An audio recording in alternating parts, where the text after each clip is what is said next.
Hello, everyone. I'm going to be talking a little bit about the upcoming ESCRS Practice Management and Development Program. I will be moderating the day on September the 12th, and the day starts at 8:30 p.m. and ends at 5 p.m. I've been involved with ESCRS now for many years. I think the first time I presented there was in 2009. And I've done many presentations, and I've also done the masterclass a couple of times. This time I'll be doing a presentation, which I'll talk a little bit about in a minute. But before that, I will also be moderating the whole day. So I thought I'd make this video to introduce you to some of the things that we're going to be looking at, some of the presenters that will be there, and the topics that they'll be discussing. So to start us off at 8:30, we have Ludger Hanneken from Germany. Now, Dr. Hanneken has started a practice in Andorra, and he's going to give you the doctor's perspective on the necessary steps for developing a practice from scratch. I've had a look at that practice website. It's valmedicvision.com, and I'll put all the URLs and website addresses to the things I mentioned at the bottom of this video. But I've had a look at that website, and it looks pretty good, and I'm really keen to learn more about what Dr. Hanneken has to say, and also to potentially supplement some of what he says with some of my own ideas after helping many doctors start many practices here in the UK. After that, at 9:30, we have Ed Toland coming to us from Ireland, who will be presenting with Kris Morrill, who's from France. Now, both Ed and Kris are very familiar to people who have attended the ESCRS practice development programs in the past. They've been highly involved. Ed Toland is the manager of the Wellington Eye Clinic, and they're based up in Dublin. And he's going to be presenting with Kris a topic called a living business plan. So I would assume from that topic they're going to be talking about how to create a business plan that you can modify over time based on feedback, and also something that you can use on an ongoing basis. In my experience, many people create business plans, and once they have utilized them for the purpose, whether it's to generate cash from a bank or from investors, or just even to get their thoughts in order, they typically will then shelve that business plan and put it away and never really look at it again. So I hope that Ed and Kris can talk a little bit about how to look at that plan, how to use that plan, and how, most importantly, to evaluate one's performance against the plan.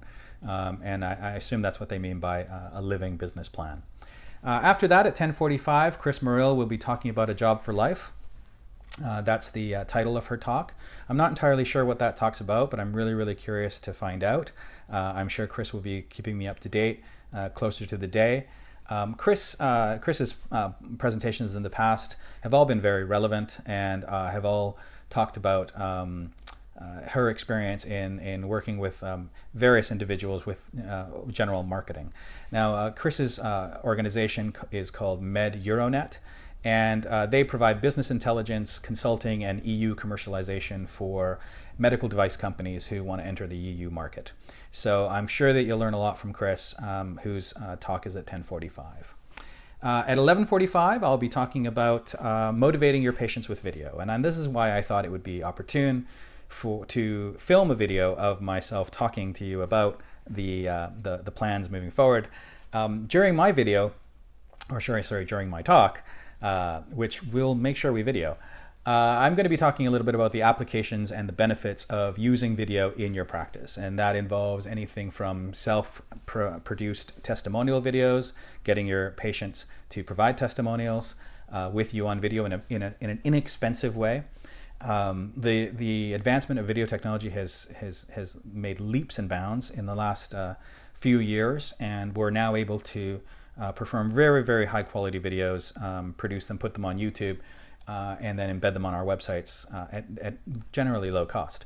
So you'll be quite interested to know about that. I'm going to be talking a little bit about patient information video slideshows and what we've done in that area, to give you some examples of what you can do, and a recommendation of some pretty inexpensive software that you can use in order to make that work. We're going to be talking about professional FAQ videos.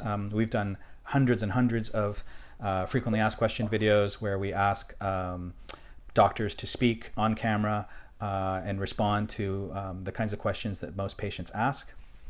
put those all over their websites and their YouTube channels in order to generate lots of views and ideally more patients. We'll also talk about how to spread those videos on social media and introducing you to some of the live options on social media through Facebook Live and through Periscope, and introduce you to what that can do for your practice as well and for your personal career.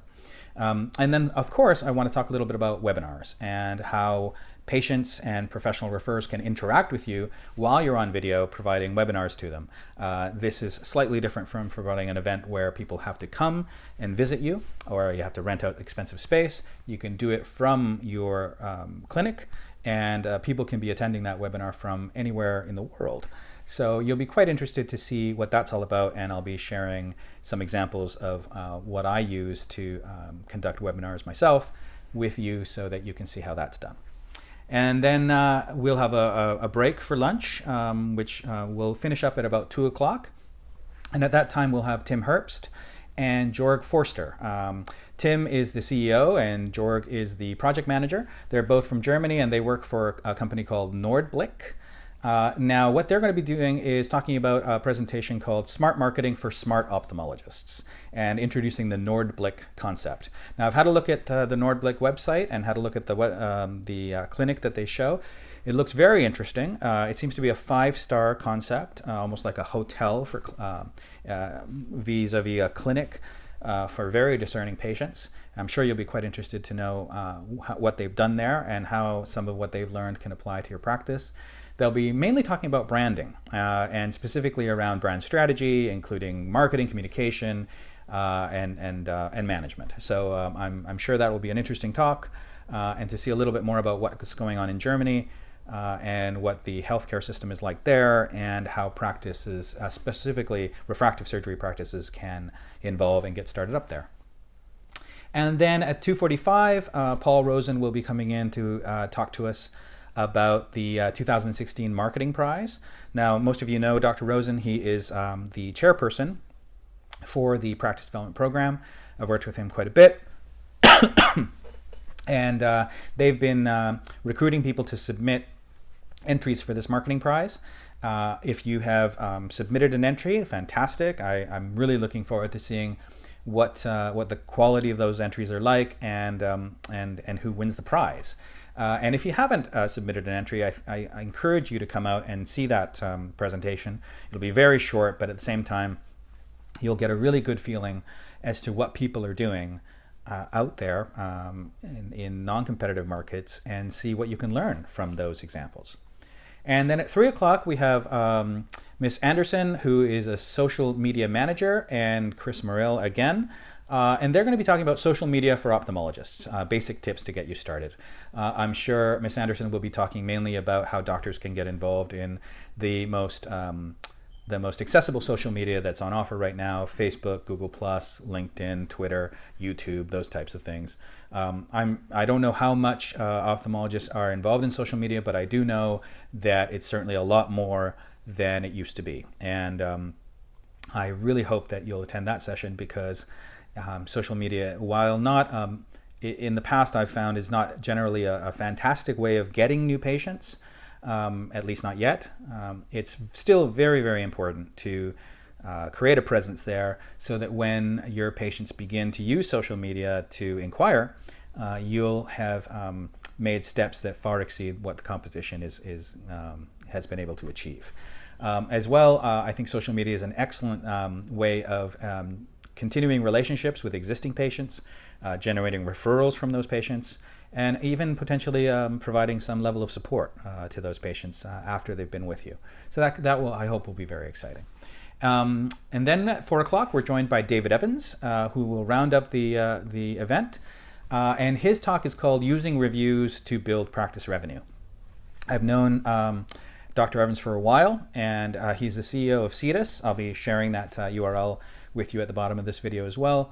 They're going to talk about review sites. And in my view, review sites are an excellent opportunity for ophthalmologists to get patients talking about their practices and to generate referrals from people who don't already know you.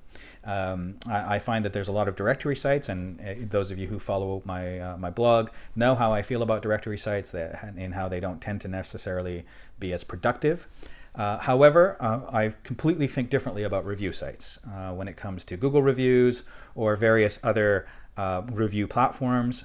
They can certainly be an excellent benefit because people, when they're looking online, they're seeing reviews, they're much more likely to click through to a practice that has shown they have many reviews and positive reviews.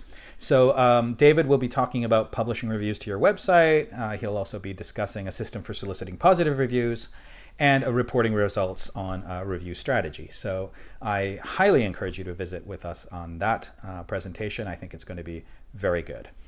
David is also a very good speaker, and I'm sure you'll enjoy what he has to say.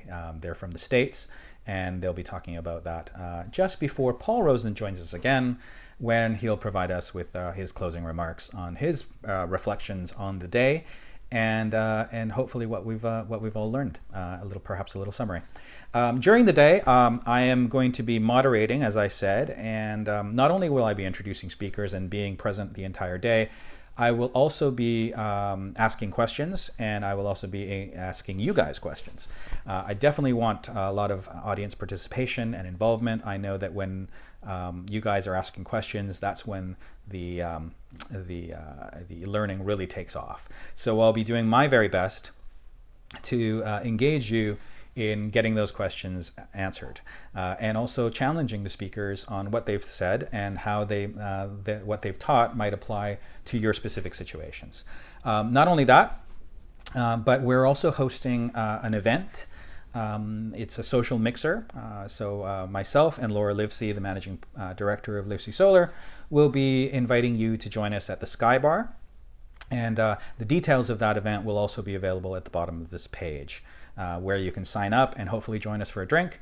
I know many of you will probably want to talk business, but it's also an opportunity to get to know each other, reconnect with some friends that you've known in the past, and perhaps make some new ones.